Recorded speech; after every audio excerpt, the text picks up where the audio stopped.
बहू क्या हुआ तुझे? ये सुबह सुबह इतना गंगा जमुना क्यों बहा रही है? माँ जी, ये सुबह ही सुबह मुझ पे चिल्लाते रहते हैं।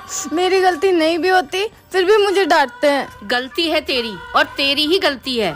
पर माँ जी, मेरी क्या गलती है? गलती तेरी ये है कि तू सामने से कुछ बोलती नहीं। तेरी माँ ने तुझे कुछ सिखाया नहीं है, बस पैदा किया, पढ़ाया लिखाया और बड़े करके शादी कर दी। बोलना चालना तो कुछ सिखाया नहीं है तुझे। पर माँ जी, मैं इन्हें कैसे बोलूँगी? मुंह से बोलेगी और कैसे बोलेगी? और ऐसे ही रहा ना तो उसे बोलने की आदत पड़ जाएगी और तुझे सुनने की। तू पढ़ी लिखी है ना?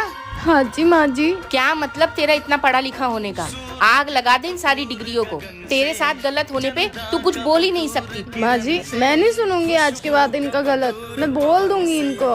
हाँ तो क्यों सुनना? तू कोई बेचारी थोड़ी है, तू तो मेरी बहादुर बहू है। हाँ जी माँ जी।